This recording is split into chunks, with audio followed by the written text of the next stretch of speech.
existence of complex biological machines raises an obvious question. If natural selection wasn't the agent of their construction, then what was? The centerpiece of my investigation was an interview with philosopher of science, Dr. Stephen Meyer. Meyer, who holds a PhD from Cambridge University, brought me face to face with the most efficient information processing system in the universe.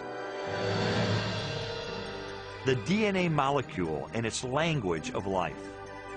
The discovery of the information-bearing properties of DNA and RNA is a fundamental challenge to all materialistic theories of the origin of life. Neo-Darwinism and its associated theories of chemical evolution and the like will not be able to survive the biology of the information age, the biology of the 21st century.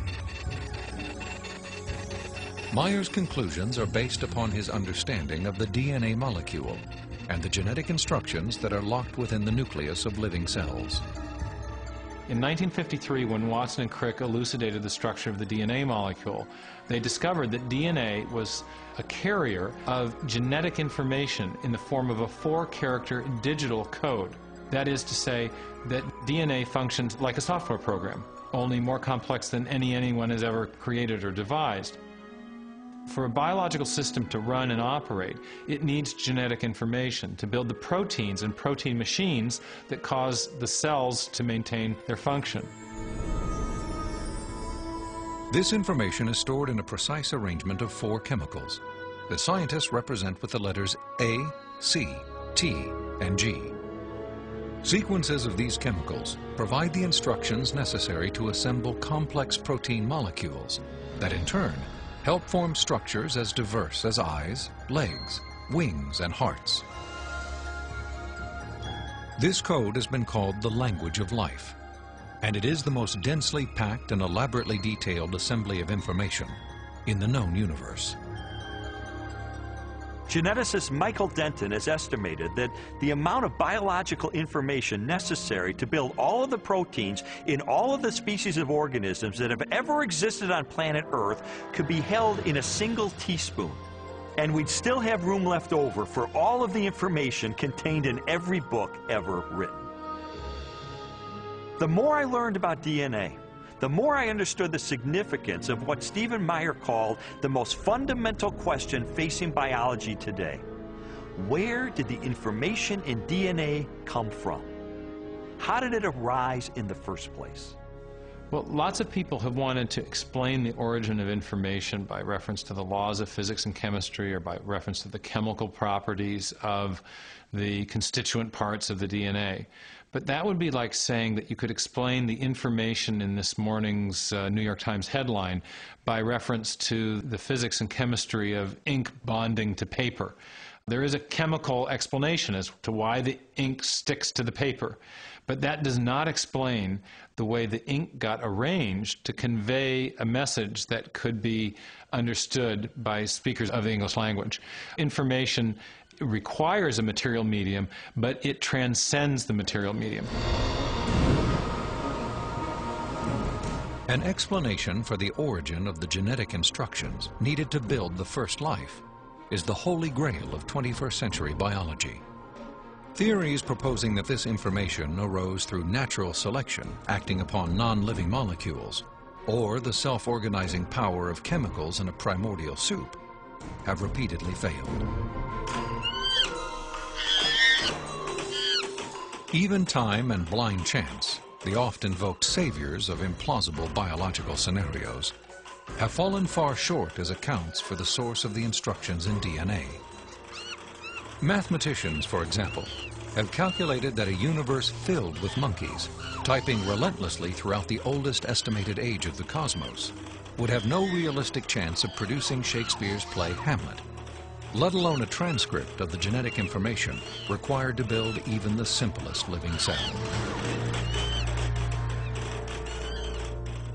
Based on our uniform and repeated experience, which is the basis of all scientific reasoning about the past, there is only one known cause for the origin of information, and that cause is intelligence. Whether we're looking at a hieroglyphic inscription, a section of text in a book, or a computer software, if you have information and you trace it back to its source, invariably you come to an intelligence. Therefore, when you find information inscribed along the backbone of the DNA molecule in the cell, the most rational inference, based on our repeated experience, is that an intelligence of some kind played a role in the origin of that information. The implications of the scientific evidence, coupled with Meyer's logic, are profound.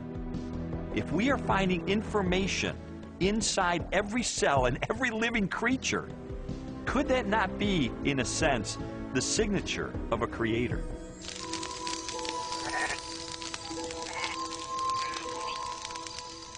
"30 centuries before science unlocked the mysteries of genetic information, or a telescope probed billions of light years into space, the Hebrew shepherd and poet David wrote eloquently of a creator who revealed his existence and power through all that he had made.